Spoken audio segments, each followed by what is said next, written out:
Right, here we go again. I'm either in the mood for this or I'm not in the mood for this, and it looks like I'm in the mood for this at the moment, so I'm just going to make the most of it. I've got Big Mike today, but that red light's blinding me, so I'm going to read the light. I'm actually going to do it. And I better put this in the thing just in case anybody turns up. If you don't, it's fine. If you don't turn up, it's fine because it might mean I get it read. If you don't come in, that's fine. But let me get the link in there. You never know. I might actually get it. I mean, I'm not complaining. We've had some absolutely brilliant conversations, Ben and Derek, and my old husband who's in the kitchen washing up where he should be. I think that's what he's doing. I don't know what he's doing, to be honest. I just kind of made that up. So anyway, let's actually make a start. If you want to come in, just click on that link and we can just have an informal chat because I quite like doing that as well. I think this is just an excuse, really, just to have a chat. But let's just do it anyway. So we got to page 4. So page 4, we actually got to page 4. It's taken about 5 hours to get to page 4 because there's more interesting things to chat about always, isn't there? So let's just get on with it. Net zero, a pointless crusade. Bad data and faulty models leading us up the garden path again. This is by Mike Simpson. The political project UK Net Zero by 2050 was undemocratically adopted by the UK government in 2019. Yet the science of so-called greenhouse gases is well known, and there is no reason to reduce emissions of carbon dioxide, CO2, methane, CH4, or nitrous oxide, N20, because of radiation absorption rates. Adding to or removing these naturally occurring gases from the atmosphere will make little difference to the temperature or the climate. Water vapour, H2O, is claimed to be a much stronger greenhouse gas than CO2, CH4 or N2O, but cannot be regulated because it occurs naturally in vast quantities. Because of the nature of absorption of infrared radiation, most of the temperature change has already occurred, and increasing CO2, CH4, N2O concentrations will not lead to significant changes in air temperatures. This is because absorption is logarithmic. Beer-Lambert law of attenuation. Bloody hell. A law of diminishing returns. And there are many other variables which affect temperatures. The ocean is a huge heat sink, carrying heat away from the source, which moderates the global surface air temperature and absorbs CO2, Henry's law. Cloud cover can have significant effects on air temperatures and provide negative feedback to the climate system, stabilizing the temperature to some extent. And changes in the sun and solar radiation can have significant effects.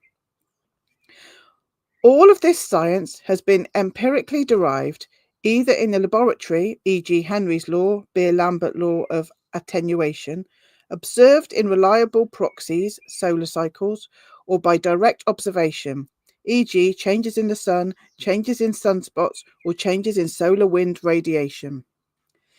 These and many other influences on the surface air temperature of the Earth are not captured by the climate modelers, and so faulty, inaccurate models are produced which provide projections, not forecasts, far into the future where uncertainties are huge.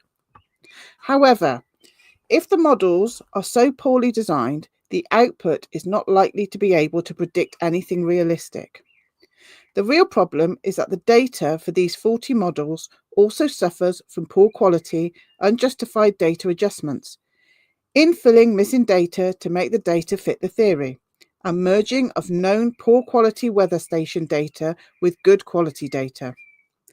Tampering with data is fraudulent, and the known bad data should have been excluded, but this is apparently routinely used in climatology and raises questions from scientists with concerns about the climate change narrative. For example, some 96% of US weather stations were found to be incorrectly or poorly cited, e.g. near artificial sources of heat, such as air conditioning outlets, on concrete pads, close to buildings or car parks in urban heat islands, leading to artificial increases in measured temperatures. Loss of Russian weather stations from the dataset, instrument changes, relocation of weather stations, population growth and land use changes artificially increased calculated global average surface air temperatures. These are basic mistakes in data collection, data handling and data analysis, and they are misleading. Yet most of our politicians seem unable to grasp these important basic scientific facts and simply concentrate on very expensive, unreliable, variable and intermittent so-called renewables and the non-existent hydrogen energy system by spending 22 billion on carbon capture and storage. Is this the hole in the finances Labour spoke about? Net zero is a pointless crusade which will achieve nothing for the climate, but gives the government an excuse to harm our farmers, damage our electrical supply system, and hike our energy bills, hurting us all. It is time for a rethink on net zero because the science does not support it anyway. So that's interesting, isn't it? So that was Dr. Mike Simpson, who has a PhD in physical chemistry. Now, I'm not going to sit and chat about it unless somebody clicks that button in the chat box and comes and chats to me about it. I'm just going to plough on, if that's all right. So what have we got next? So we're reading The Light, the newspaper, the Truth newspaper. And we actually have got to page 6, I think. Oh, page 7. It's only taken us 3 days. But if you do feel like popping in and having a chat about any of this, maybe you've got more information than these people have, just jump in. So this next article is Clear Thinking is Critical. Toolkit for making better decisions in an age of misinformation. So this is by David Shalamba, I don't know, and Sinead Stringer and Dr. David Thunder. Brilliant name. Right, clear thinking is critical. If that were true, it would be on the news. How often do we hear that? There are many of us who used to think that governments and media would keep us informed of important information, but we now find ourselves questioning that assumption and finding it to be false in many instances. It is an example of the vital importance of critical thought. Chances are that you remember the moment when your perspective shifted, when a long-held belief no longer made sense. For some, these moments can lead to difficult consequences. Losing friends, alienating family members, even facing professional setbacks. Well, I know I've been through a few of those. So how can we avoid these traps in the future? How can we ensure that we're making decisions based on reality, not on assumptions or misinformation? Let's test your thinking with a simple riddle. A father and son are involved in a tragic accident. The father dies and the son is rushed into surgery. The surgeon looks at the boy and says, "I can't operate on him. He's my son. How is this possible?" Believe it or not, only 15% of people get this right. But why? Our unconscious beliefs, biases, and processes cannot be switched off, and most will realise only at the end that they have misinterpreted this information and need to reread it, consciously, critically thinking. I don't think so nowadays. I think that was one that used to stump us a while ago, but I think most of us would have got that one by now. The surgeon is, of course, the boy's mother. It illustrates how easily our judgment can be clouded. I think that's positive, though, because I think a lot of us would have got that right these days.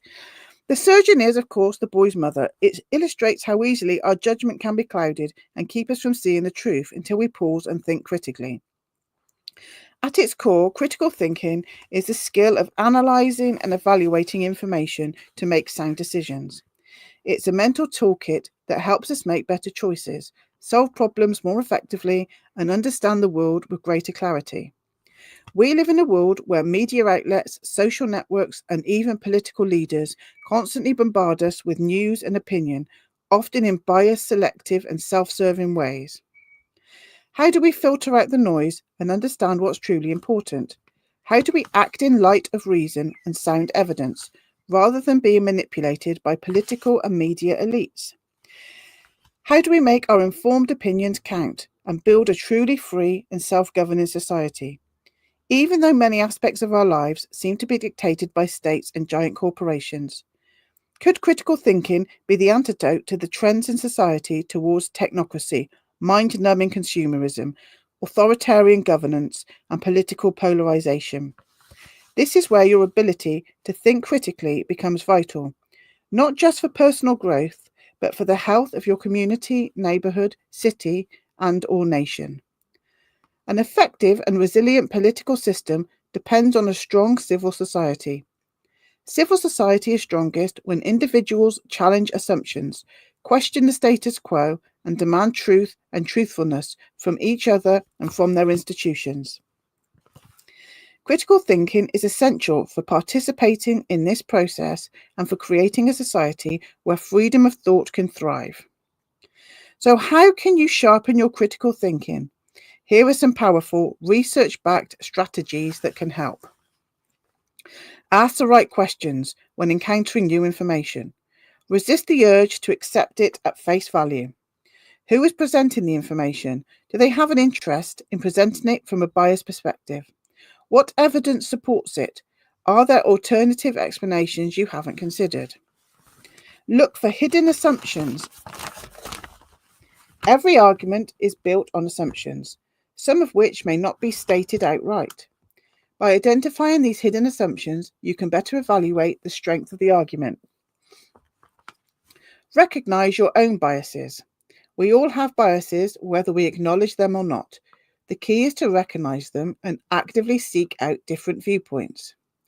Being open to change when presented with new evidence is one of the hallmarks of critical thinking. Evaluate sources carefully. With the rise of fake news and clickbait, it's more important than ever to question the credibility of your sources. Research shows that people are more likely to believe information from familiar sources, even if it's false. By checking the reliability of your sources, you can make better decisions. Oh, here he is. Here I am. Here he is. Hello. Thank you. There's nobody there. Oh, yeah, there's a couple of people there. Hello. I thought I was talking to People myself. who might appear. Hello. By checking the reliability of your sources, you can make better decisions. Draw conclusions based on evidence, not emotion. Critical thinking requires assessment of facts and evidence, not just relying on emotional reactions. The more you base your conclusions on reliable evidence, the more precise your thinking will be. By honing these skills, we can navigate life's challenges more effectively and contribute to discussions that shape a better society. As the cornerstone of a thriving civil society, it's not just about personal growth, it's about creating a community that values truth, freedom, and reason. In a world full of manipulation, propaganda, and media spin, exercising critical thinking allows us to challenge those who spread misinformation and protect the integrity of our democratic systems. This is why it's so important to invest time and energy into developing these skills. They're not just useful for individual decisions, they're the foundation of a society where rational discourse can flourish and the public is empowered to make informed choices. Well, that was informative. I wouldn't say it was news. It was news about news, I think. Oh. News about news. I'm on page 8. I'm doing quite well. Oh, no, you got through it. No, I did. Right, this one. I'm Florida. like a funny little dwarf in the corner, aren't I? You're a funny little dwarf always in the corner. Funny little corner dwarf. Yeah. I'll have a little drink. Yeah. I don't know if they can hear you. We got Big Mike, but you might have to shout. Big mouth. Big Mark. Big Mark mouth. I'm talking shit because nobody's there at the moment. Right. I don't support Spurs, but whenever he makes me a coffee, he forces me to. I think someone else gave you that, and Right. I've just kept with it for today. Or my explanation because it was funnier. I'm about the truth. Oh, fuck off. I'm about the truth, not lies. And I'm about the humour. For pure entertainment. We can say whatever we want. There ain't nobody there. Story of our life, isn't it, Froud? Brilliant. Story of our life. So anyway, you never know. People might come back to this and have a little listen to the paper. Oh, yeah, absolutely. And they're like, well, fucking get on with it then. Yeah. Right, page 8, I think, if I'm not mistaken. health alert over water fluoridation. Dental benefits argument doesn't wash with campaigners. I had to have a word with the dentist. I hadn't been for like 20 years, and she was having a rummage around, and she was like, "Oh, what toothpaste do you use?" I went, "Organic." She said, "Oh, I don't think that's got fluoride in." I was like, "No, we don't use fluoride." Anyway, a campaign group is warning against the fluoridation of water, which is being forced on the public as medicine to reduce tooth decay. Well, it's been in Birmingham for bloody years. Are they trying to force it elsewhere? Are they afraid? They better not. Well, a while ago they made legislation to say people could do it. Bit louder because Big Mike's the government were trying to encourage it. Christ. That's as far as it goes. So have we got it round here Wessex way or not? No. Good. But the Fluoride Free Alliance UK, FFA UK, is making several shocking claims about the harm that can be caused over time by drinking this doctored tap water. The group's claims about the conversion of wholesome drinking water include: medicinal water is not drinking water according to the Drinking Water Directive, retained post-Brexit, so we should not have to pay for it.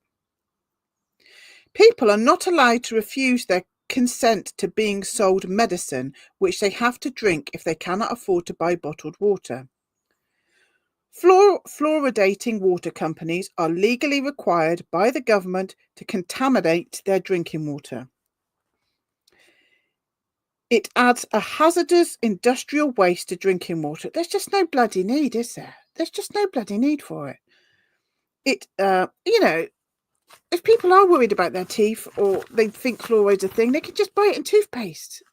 They could buy it in mouthwash. You don't have to have it forced down our bloody throats, literally. Mm-hmm. Claims for its safety are wishful thinking. No proof exists that swallowing fluoride is safe. No, there's proof to the opposite, though. Fluoridation violates the NHS Constitution, which states that patients and users of the NHS are permitted to refuse consent to medical interventions. Can't see you. Get over here. It's all about my big fat head. Well, your big fat head. Don't you blame my big fat head. FFA UK says the hazardous waste found in this doctored water included fluoride, heavy metals, and hydrofluoric acid, which are a cause over time of chronic ill health.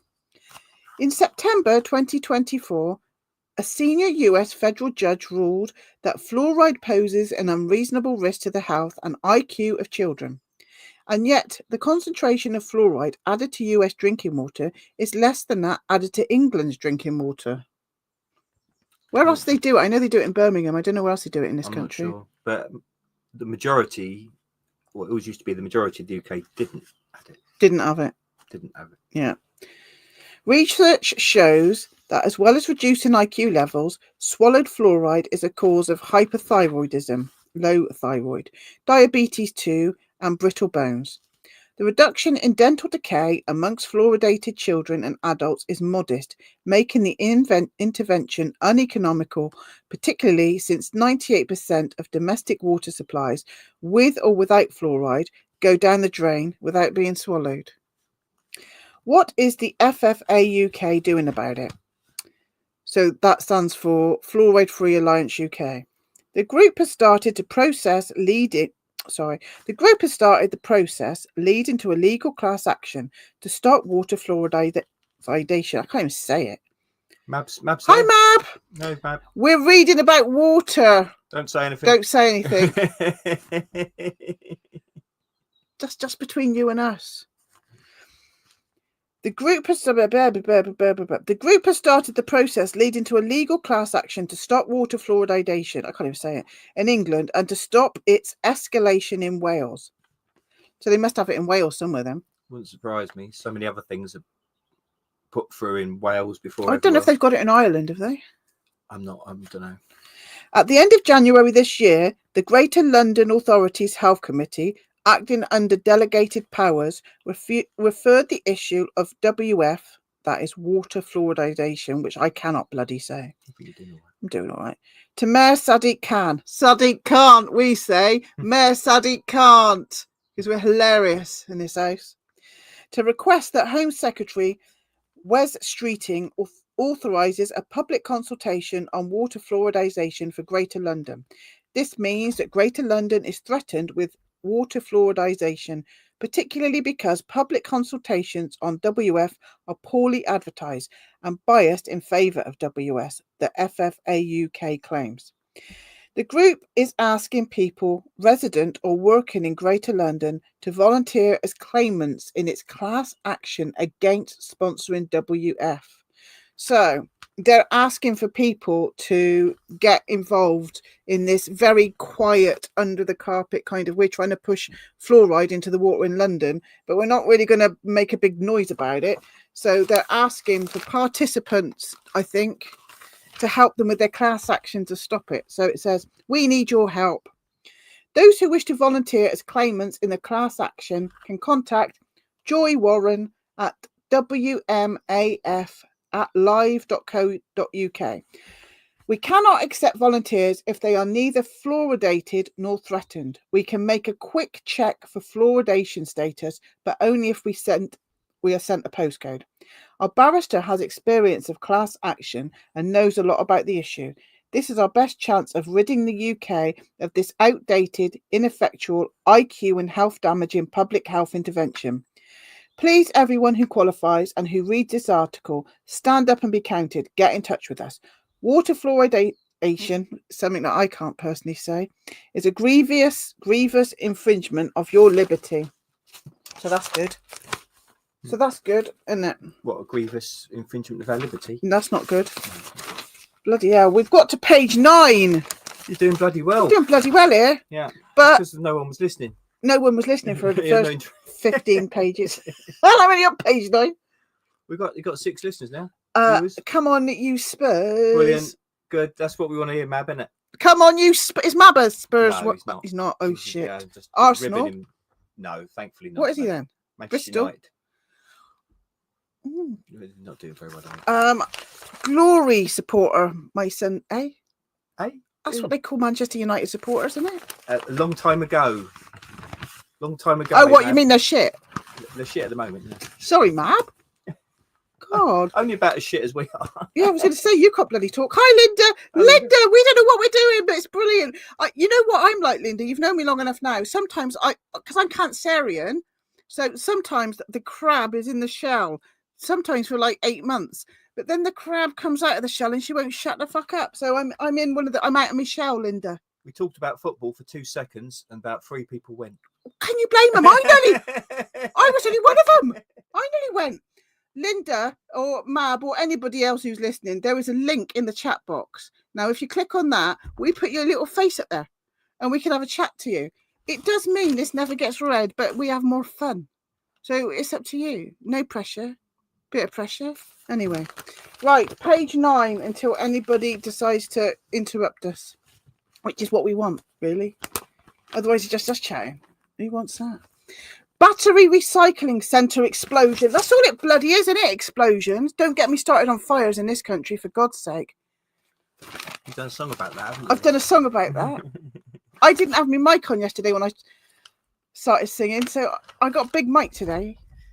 Big Mike. Old MacFarmer came to town, E-I-E-I-O. I've forgotten it.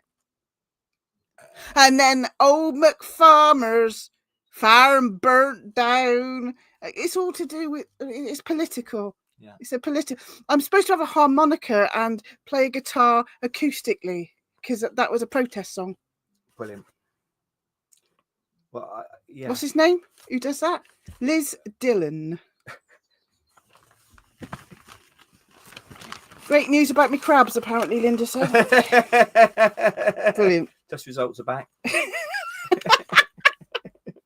Right, this is by Darren Smith, Battery Recycling Centre explosion.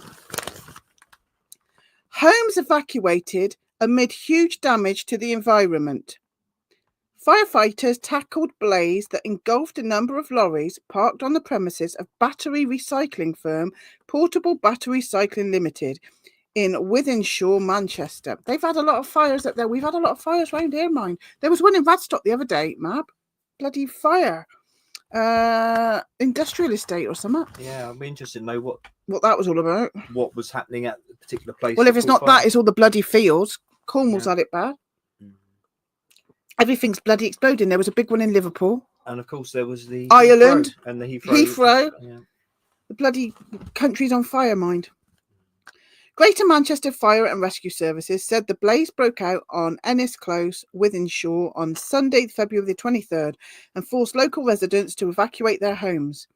The fire raged over 3 hours and involved 10 fire engines in its height, scaling back to 4 engines as it was brought under control, and nearly 3 hours, firefighters said. Is this an important one to read, or shall I not bother with this one? There was a big fire. What's the conclusion or the end bit? Something about net zero, so I'll keep going because I think it's relevant. Well, maybe it's talking about.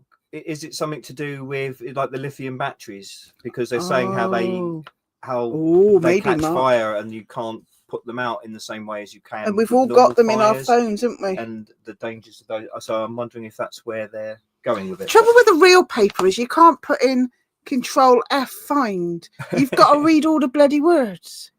I'll keep going because it might be relevant to somebody up there. This is skim read to get to a point. I can't do that. You're bloody lucky you're getting this. The fire service had advised local residents to keep their windows and doors closed and to avoid the area as huge plumes of black smoke hung over the vicinity. We've also had some weird Saharan sand again blowing over somewhere that's going to land on the cars. It's very strange, isn't it? A spokesperson said crews arrived quickly and worked hard to extinguish the fire.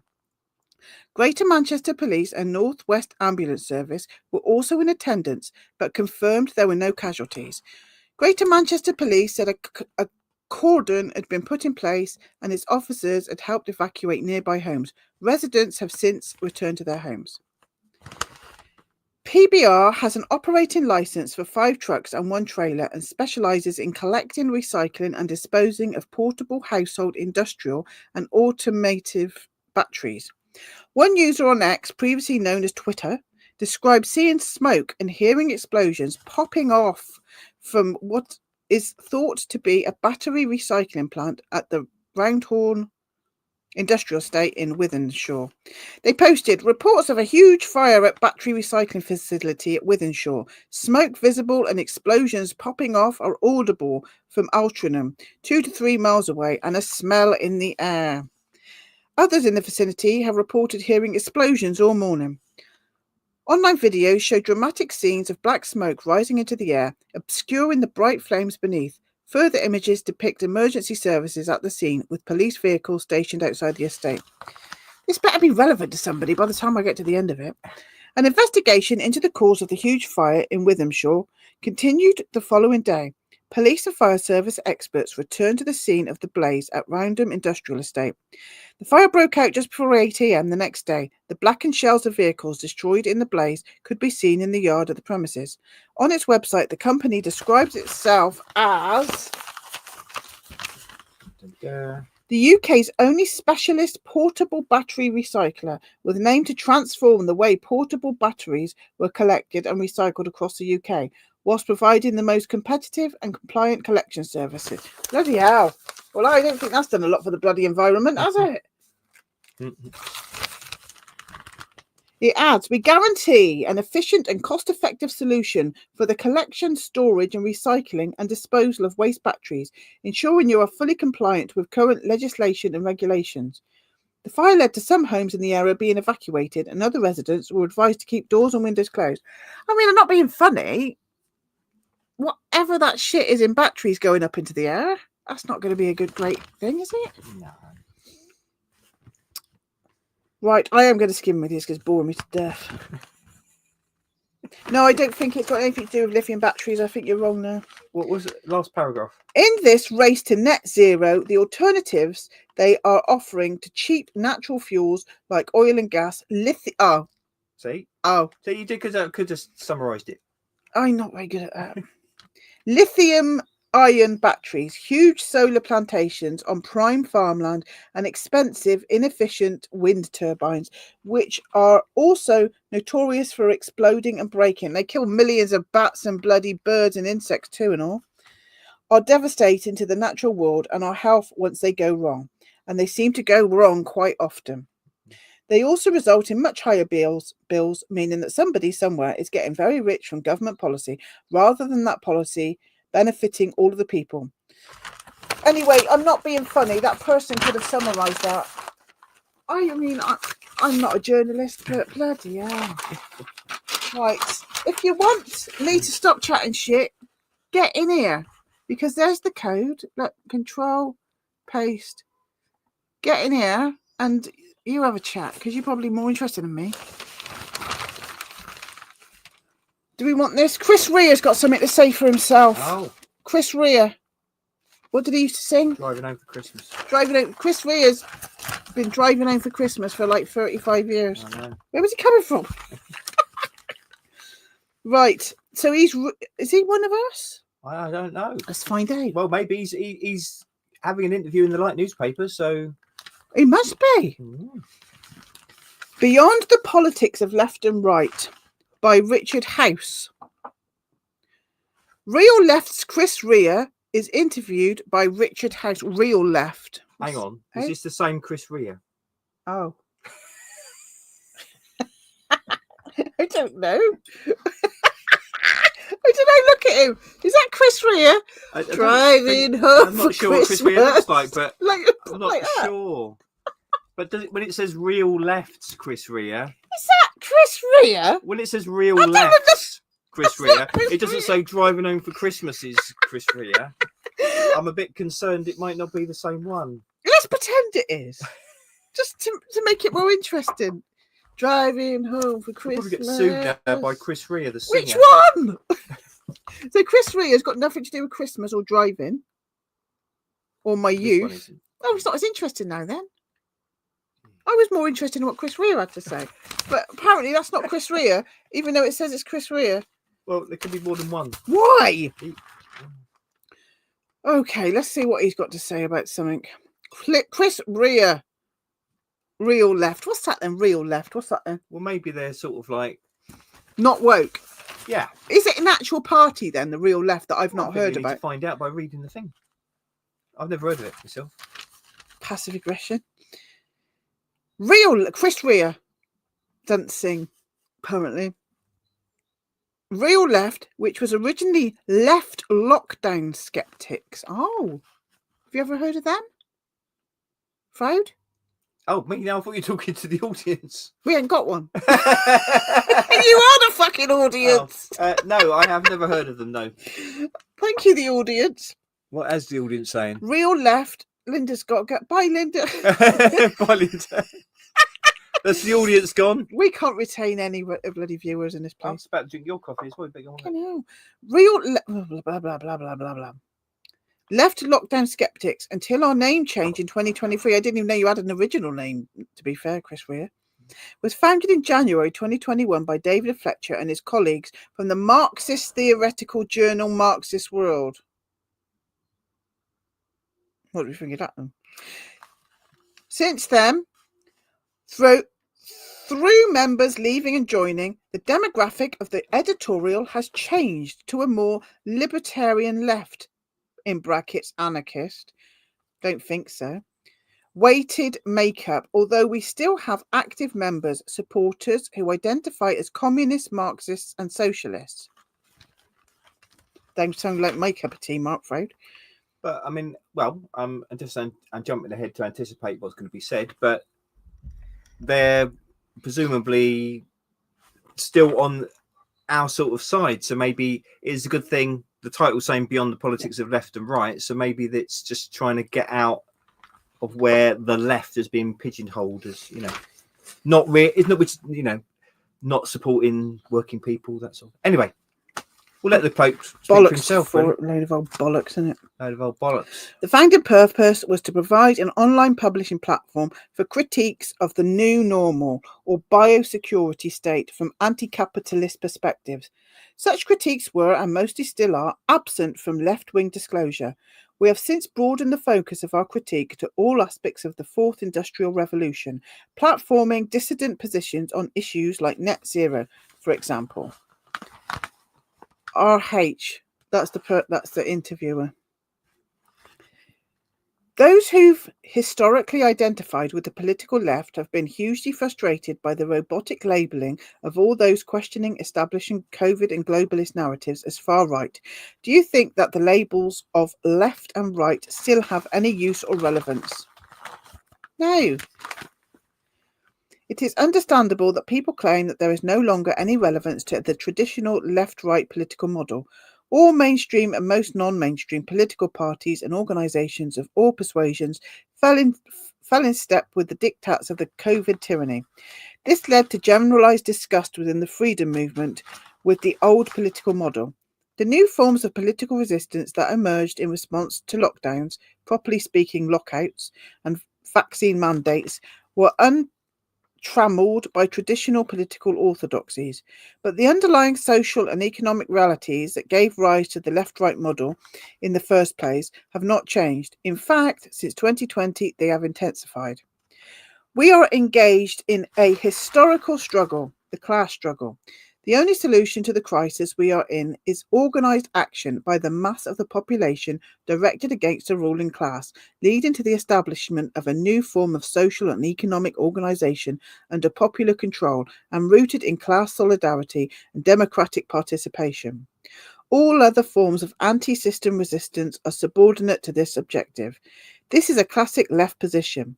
And just because in recent times the idea of leftness has been traduced by distracting outbursts of extreme liberalism, e.g. the transgender agenda, critical race theory and climate alarmism, it doesn't follow that authentic left ideology and practice are redundant. On the contrary, they are more relevant than ever.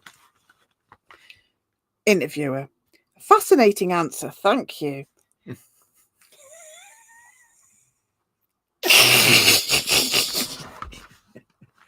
Action by the mass of the population. Awaken your mind. Derek's. Hi, Derek. Hi, Derek. I'm on bloody page 9 because for the first 45 minutes nobody was here. If you want to pop in, you know the bloody drill. You know the drill by now. A fascinating answer. Thank you. Action by the mass of the population directed against the ruling class are words that could also be signed up to by many on the anti-globalist right. If you want to pop in, Derek, you can. I'm just anything to stop me reading this shite. And those on the liberation anti-globalist right. And is any constructive cooperation happening across the left-right divide? Left-right divide. I mean, come on, speak. I mean, to summarise, I would say, I've said before, to me, it all comes down to people in power messing up the lives of the rest of the population, the 99.9% of the rest of the population, and that sort of is what was being said there. I mean, that is classically old. The left wing is about the ruling classes, stopping them getting away with raining shit upon the rest of the population. We need to advertise Derek's what's it called, Derek? I've got it up here somewhere. Europa Natural Law. Europa Natural Law. I've got it up here somewhere. I've been listening to you all day. I bloody love it when you go on a rant about AI. It's almost like you're channeling me. So it says 7 o'clock on the link. Is that right, Derek? 7 o'clock UK time, which is probably 8 o'clock France time. Fuck knows American time. But they talk about natural law and it's really good. Me and Mark have been listening to it all day. So in an hour, it's in an hour, isn't it? Starts in an hour. I'll find a link. Oh, that Mark Froud, boring rubbish. I've been listening to it all day. He should go back to doing Christmas songs, shouldn't he, Chris Rea? I don't even think that was Chris Rea. I think that was lies. Right. It was a Chris Rea.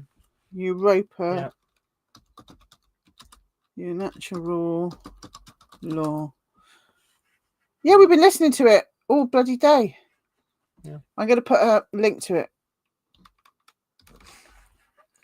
Here we go.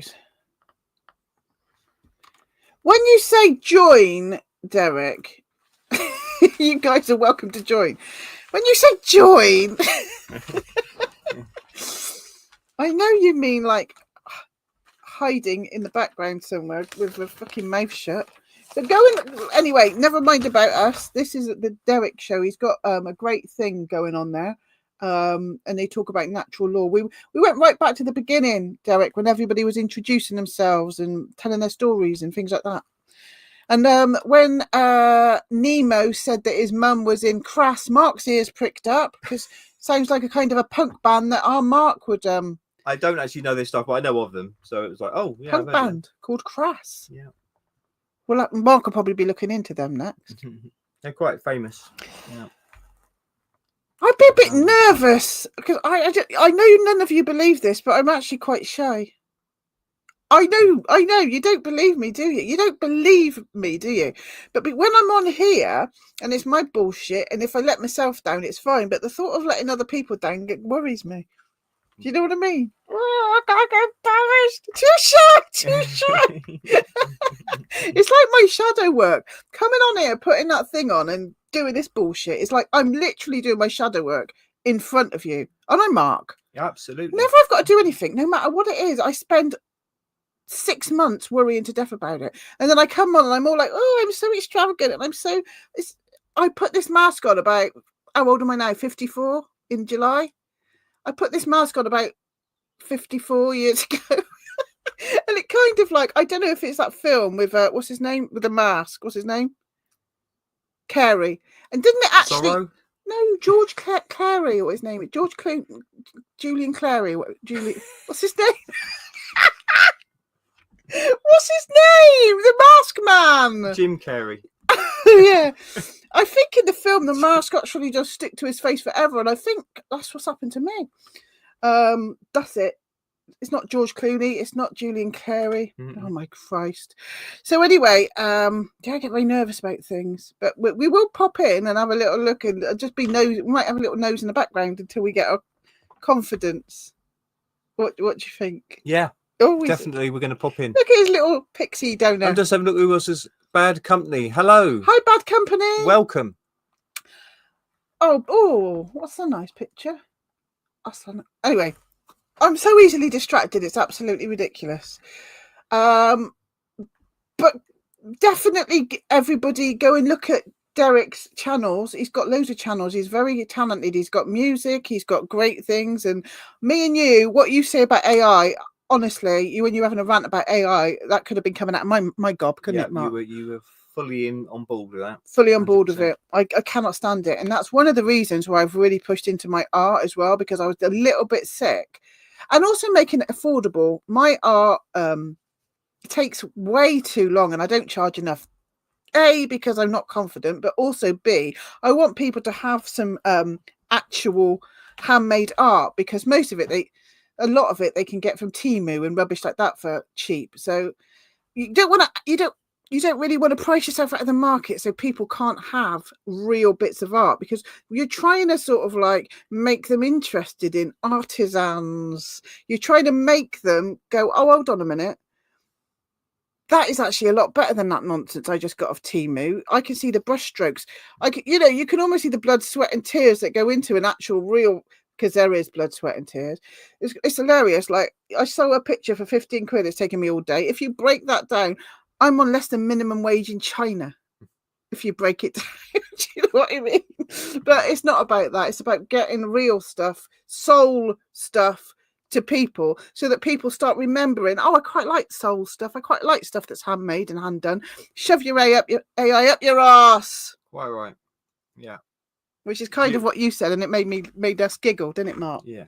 You said it in a very passionate way. What's Derek saying? Hi, Ego. Hello, Ego. Yeah, authentic artists. Yeah. Exactly. Absolutely. And just writing your essays with ChatGPT or whatever. It's like, what you... What do I know? Ego Shredder's been watching us at 2 times speed. We've been doing a lot of that today to get through things. Bloody hell, us at 2 times speed. Wow. Christ, that must be some garbled nonsense. I mean, it's garbled nonsense. I'll be up to normal pace. Liz will be breaking the sound barrier. Mark will be just talking like that. Oh, but yeah. Anyway, moving on. So probably a good way to get through me. Hi, Green Tea. Look at this. 3 days in a row. What's the matter with me? But you've all got to bugger off soon and listen to Derek and his group at in 45 minutes, whatever that means to you, on what's it called?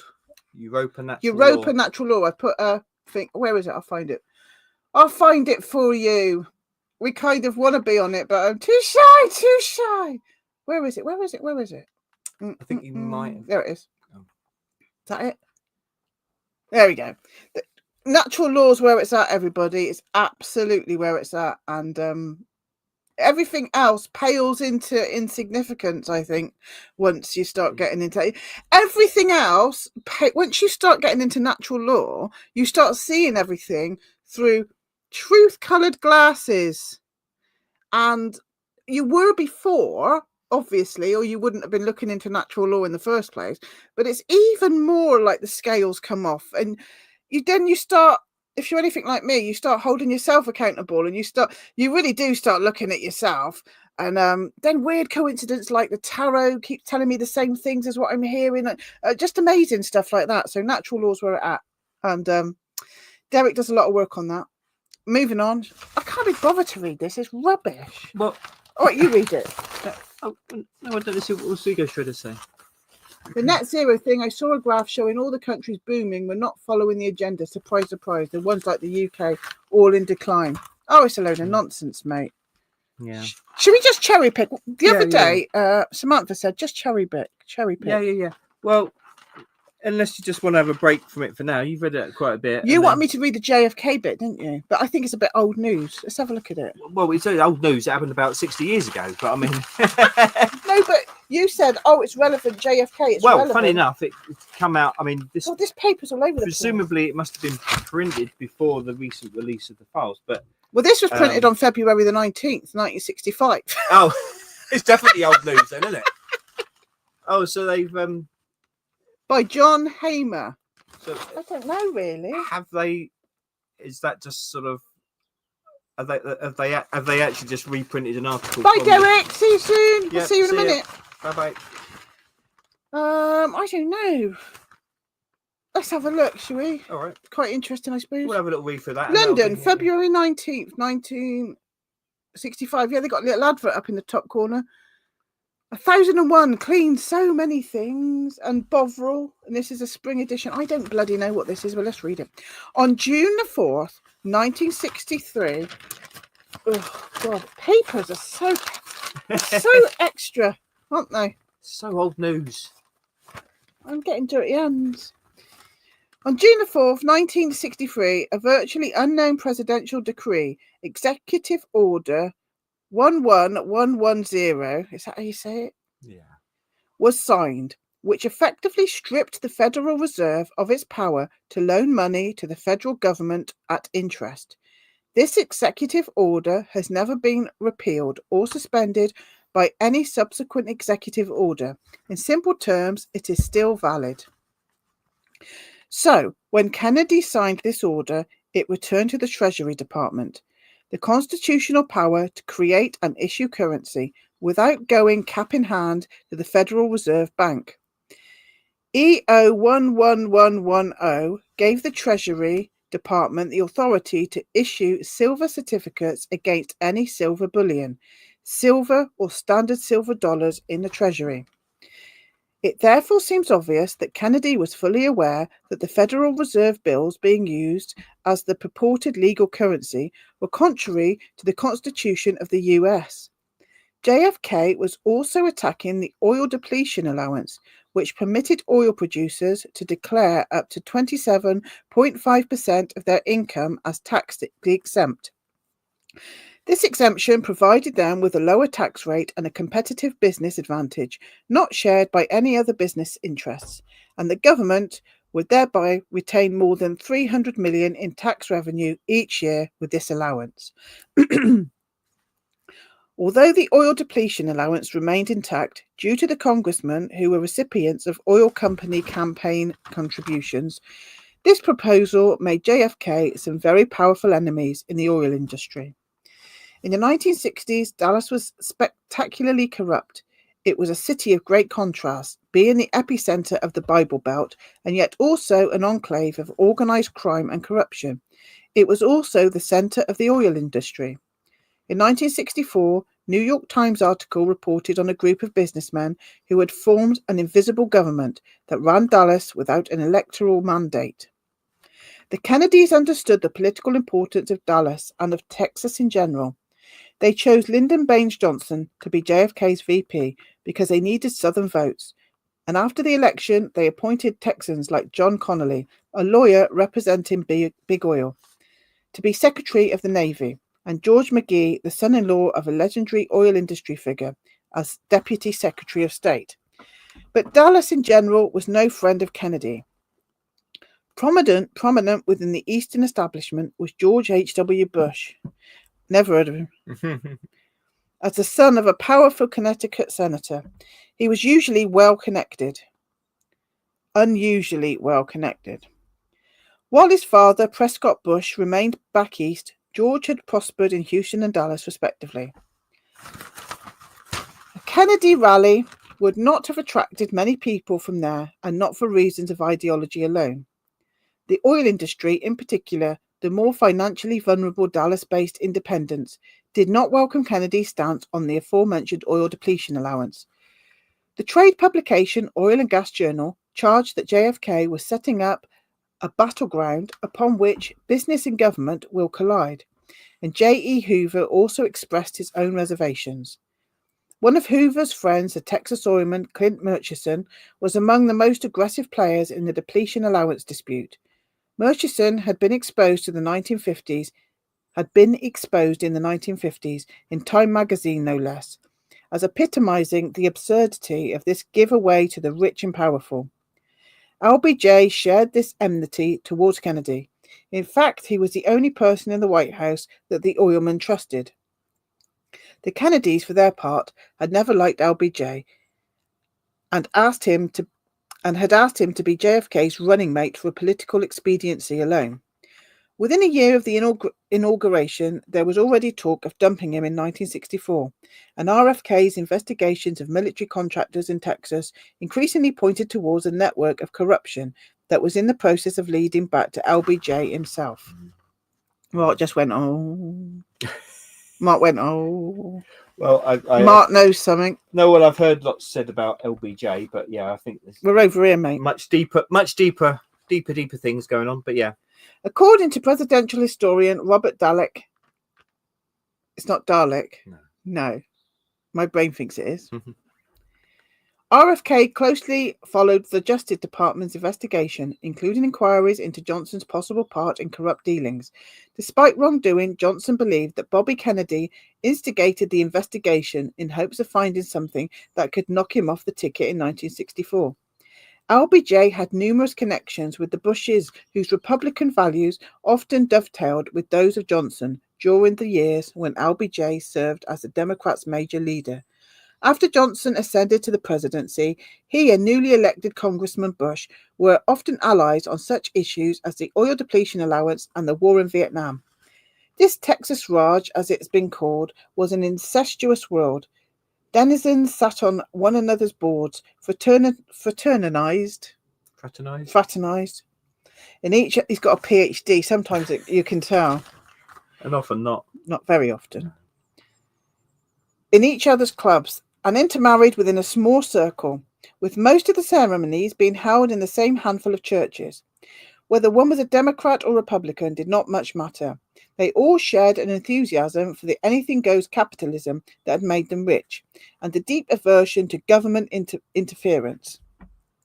That meant anything that the government did, such as environmental rules or Antichrist investigations.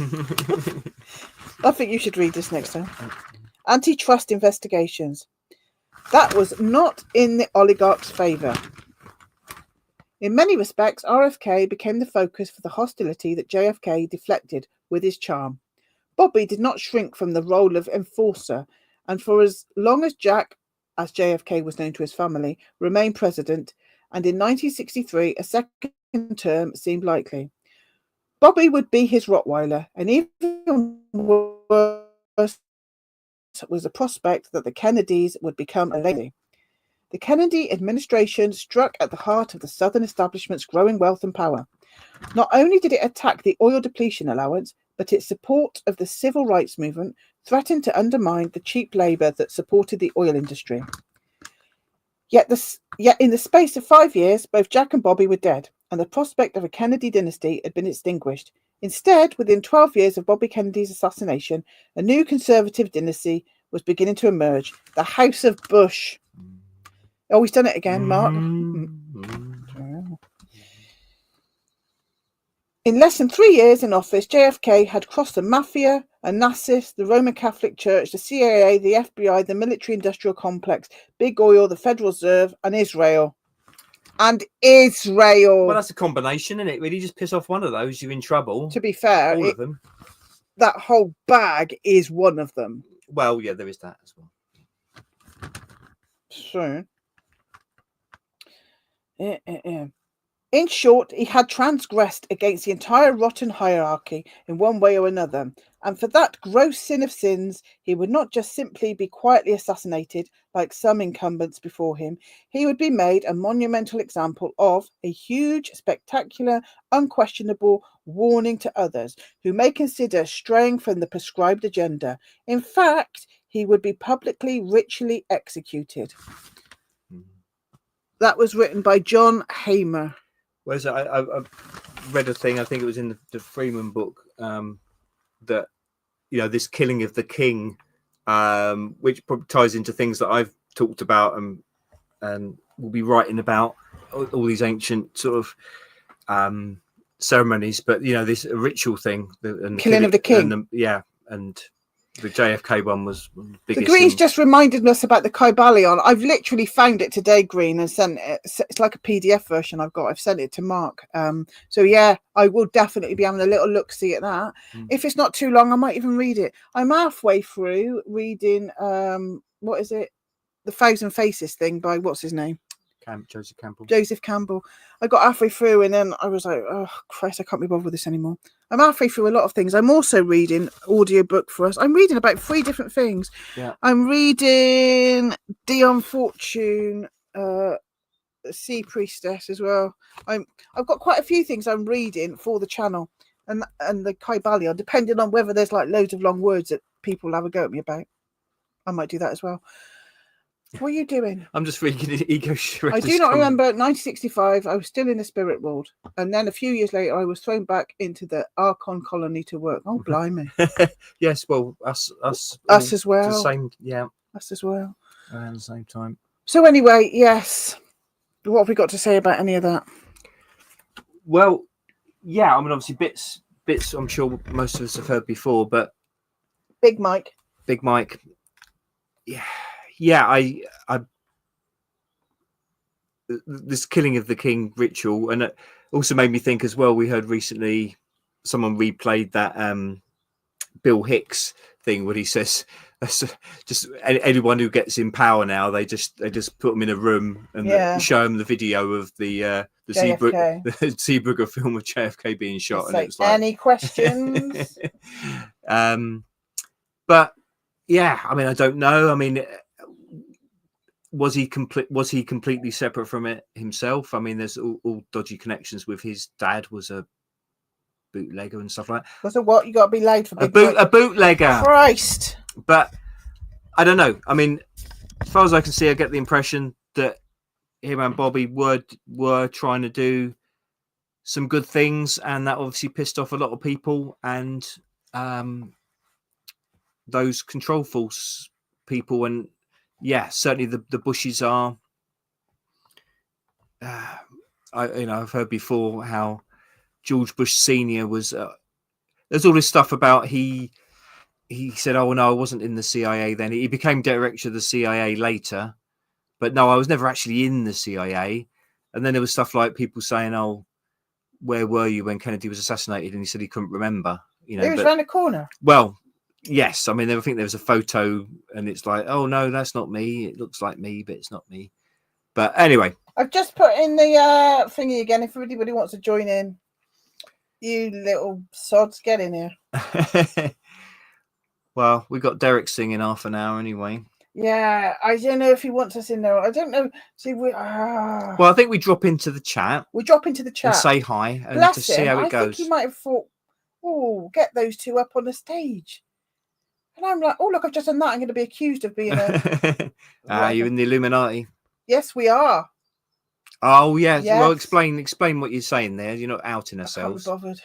Mark Passio, we were talking about natural law, and Liz has been listening all day to this. You always are, Johnny. What? He's always buffeting. Bloody weak. Mark Passio's sort of 9-hour seminar on natural law, which I only caught some of. But that's the second time I've listened to it. It's brilliant. But and he was saying, like, well, in terms of the presentation in the room that people listened to him, saying, you're the Illuminati because you're the ones who are finding out about this stuff, want to know about this stuff, the real truth, and spread the knowledge to other people, not the baddies. Yeah, because not the dark. He said, oh, they might be illuminated, but it's by some dark sun. Oh, he said dark sun. Yeah, well, that's the nasties in Germany. They had a black sun. Yeah. Whereas we're the ones trying to get the knowledge, bringing the fire down from up above and spread the fires like the UK farmers. Mate, I know. I bless Mark Passio, and I don't blame him. Christ, if I'd been doing it for that long and banging my head against a brick wall when you're trying to give knowledge and nobody's bloody listening, I would be angry. But yeah, his early stuff, when he does his and also if he's like in Yale University doing a 15-hour talk, he's got to mind his P's and Q's, hasn't he? So it's quite good to listen to his old stuff that's a bit more. The new stuff, you've got to literally fast forward 2 hours of 3 hours because all he's doing is calling people dolts, which is a new one on me. No, dolt. But he's good. But he is good. But we're the illuminated ones. We're the Illuminati. Well, yeah, I mean, when you think that whole terminology, it just sums it up, I suppose. That sums it up. The idea of being illuminated, lightened, having this knowledge is associated in that term with people who are controlling us and doing bad things, and that, unfortunately, I guess is how it has panned out over the years. It's the elite peoples that have got this knowledge that have then used it for control and oppression of and others. Now it's out there. There's no excuse for us to not try and learn it and use it for good. There's not really any excuse, is there? Passio said it's laziness and cowardice, and I'm like, yeah, but getting less and less so. I keep doing the tarot cards, and they keep telling me off. I'm literally using the tarot cards as my own personal therapist these days, and it really is like I do a spread, and it's like telling me right off. It tells me off, and it's really shining a light up. That's really working for me at the moment. I'm having really vivid dreams, loads of coincidences and synchronicities, but it's really the things I know about myself that I just try to ignore. The tarot cards are going, I keep getting upside down queens. You've had a few of them in your lifetime. It's only a rumor. I wasn't there, Your Honor. I keep getting angry queens. Well, welcome to 2025, I suppose. There's a lot of them about. But no, I'm using them as my own personal therapist and thoroughly enjoying it. Painting them, and that does seem to, painting the symbols, I do actually think is kind of stirring or awaking the Kraken. Well, I remember hearing something as well around runes when I've started to look at runes. Only very vaguely in the past. I've got some runes, something I'll go back to, but anyway, again, listen to someone talk about runes, and they were suggesting making your own or drawing your own. Again, because it's a symbolic thing, and it's all around intuition, the archetypes.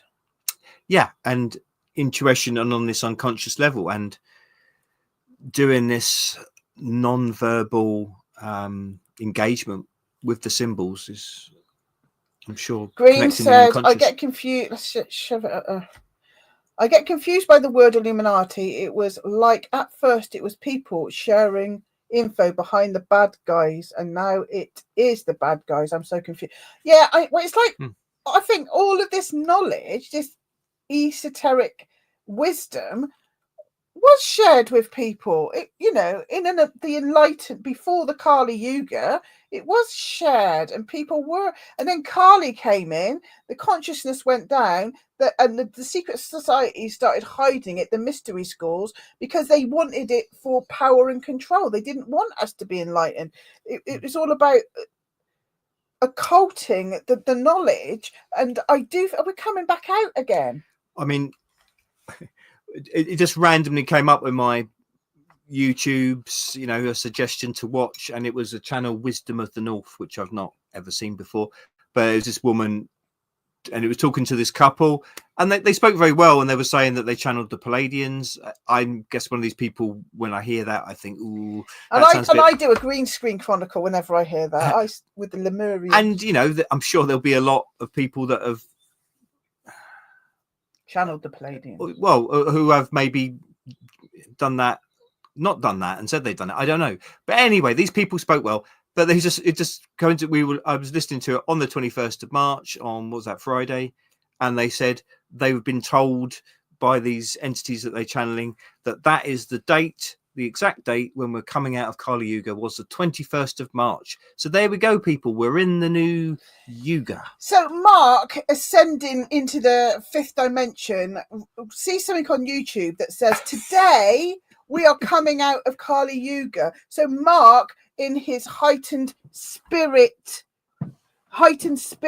says, oh, let's get some beers in.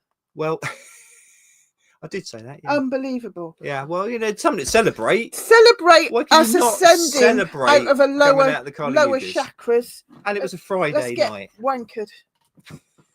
Ego says, knowledge has always been obfuscated. Do you try to just make me trip up on words, aren't you? To make sure it travels to the intended ears and mind. Very true, Ego. But we're doing it now. We are making it go to the intended minds. That's what all this thing that Derek's doing is about. What's it called again? Natural law. No, yeah, what's Europa natural law. It's a group of them. They all get together to try and share the knowledge. It's bloody brilliant. So yeah, that was the thing, and the Illuminati went bad, but now we're the Illuminati, and we're trying to get it out there in a good way. Don't mean we understand it. I don't bloody understand it, but I know there's something that we should be trying to understand. That's about it, really. That's all I know. Well, that's a start, isn't it? The start. I think I said something at some stage somewhere along the line that, about, the primary thing that should be about schooling or teaching kids or just anyone. It should be about questioning and just inquiring and being open to other ideas, and just that thirst for knowledge, but keeping an open mind.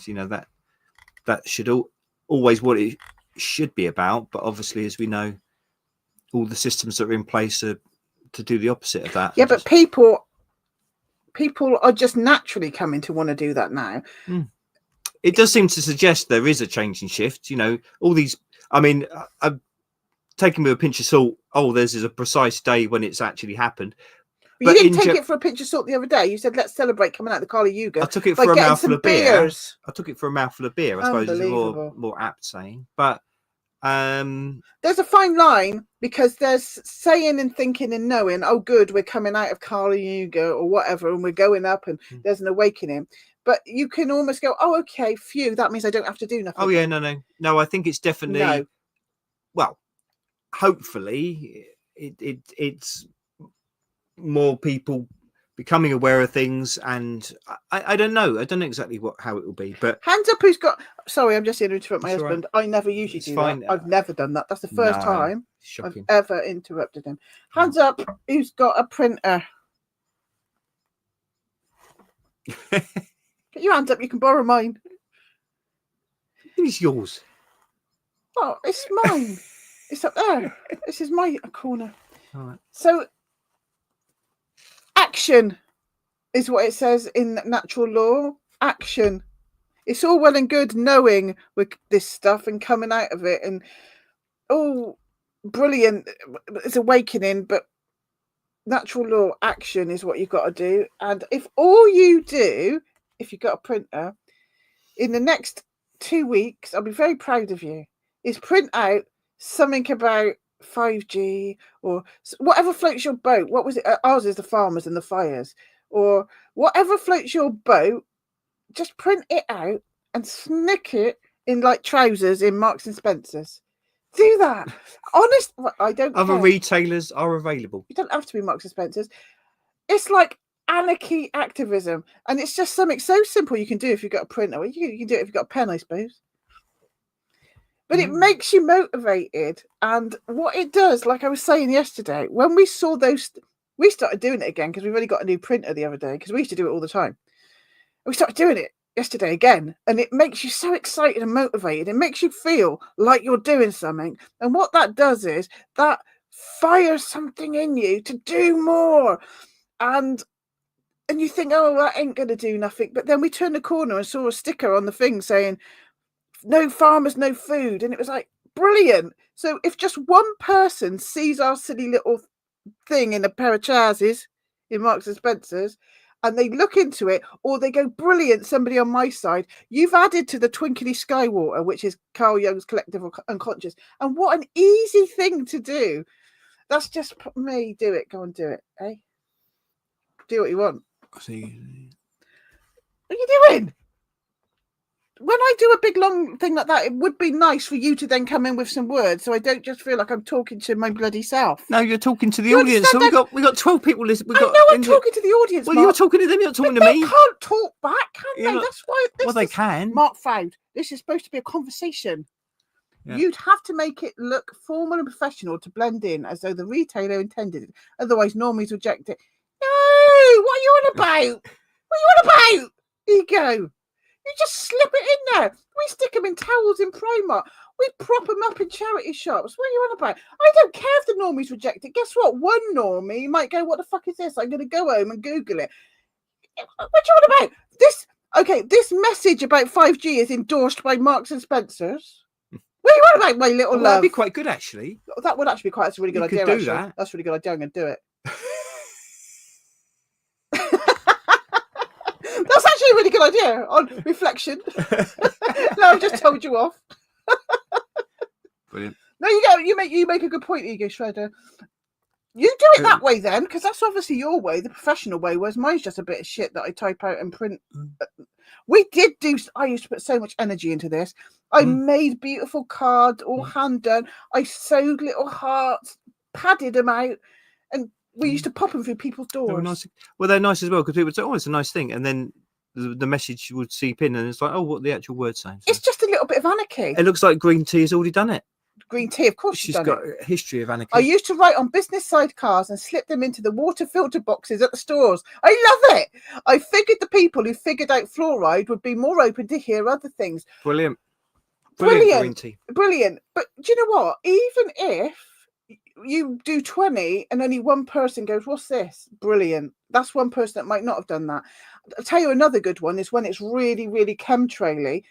Just go look up. Do you remember clouds looking like that? That's another good one to do.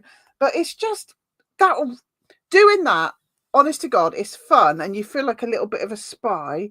And you just, for me personally, it just gets me all excited. It's, me and Mark have got a funny little code noise, but then we keep forgetting to do it, don't we? And then it was like, make sure we do it when we go to the toilet. And like, he's like, did you do it? I went to the toilet twice.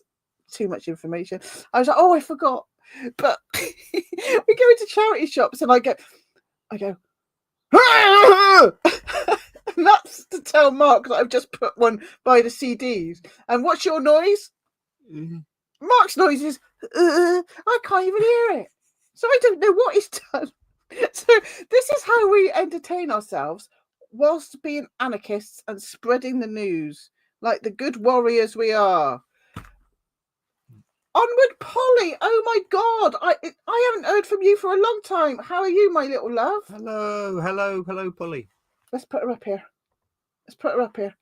What a fabulous idea. Logged in 10 minutes ago. Glad I caught up. Big hugs to you both. Oh, I hope you're doing well. It's been like 15 years. 6 million years. 6 million. How times have changed. They haven't changed, have they, really? Same old shit, isn't it? Right, Ego. Is this an info dump? Shut up, Ego. I'm not putting that out there. He's talking about poo. I'm not putting that out there. Green Tea thought that was hilarious. Grow up. Grow up, the chat box.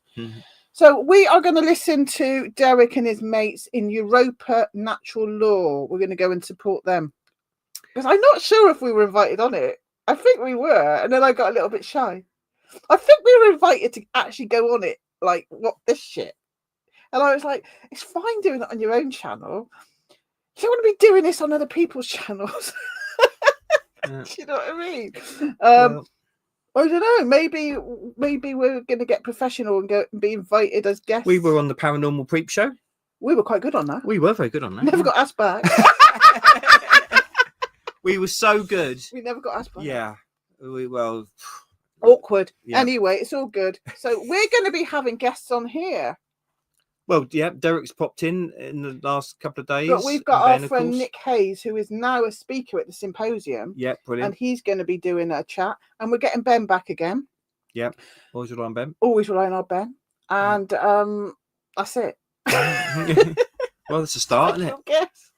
So this is the third live stream in 3 days because I'm in one of my hyperactive moods. As you know, if you know me, this isn't always. Why I call myself the crafty nihilist is because doing craft and art stops me being nihilistic. It does also mean that there are times when I'm nihilistic. You see what I mean? And you don't see this mess, this whatever this is. You just see him.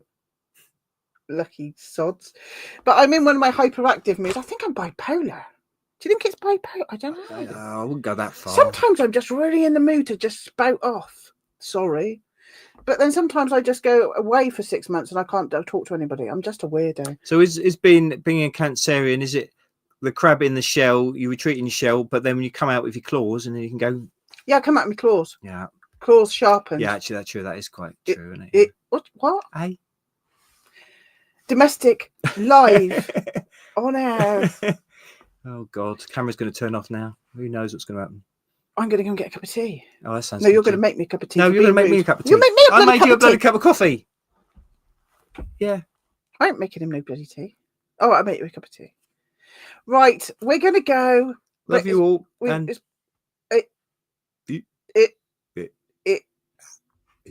And who knows? Probably see you tomorrow because I'm in one of them. I'm in a mood to do it. So I'll make the most of it while I can. I've got quite a lot of this paper read. I'm literally bored of it now. Well, we got a good introduction. It is good stuff in the Light newspaper. So the Light newspaper is very good.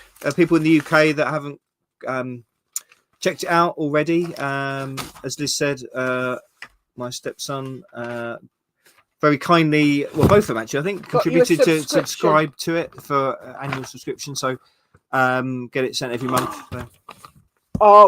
Oh, that'll piss off some people. I can't even read that. I can't even read that. Mm-hmm. Well, anyway, we'll come back to you. I'm just going to put it there on another program. You might know what my views on those two things are. Not what many people. Anyway, okay.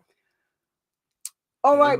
Bye, everybody. Love you all. Bye, Ego. Bye, Green. Bye, Mab. Bye, Polly. Bye, Linda. Bye, Johnny.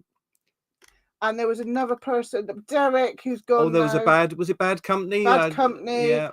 Thank you for joining. And the other Derek. We've got all the Dereks. Yeah. We're collecting them. Double Dereks. We had 3 the other day. I had the shiny one. All right. On that note, see you later. Bye. Love you guys. Bye.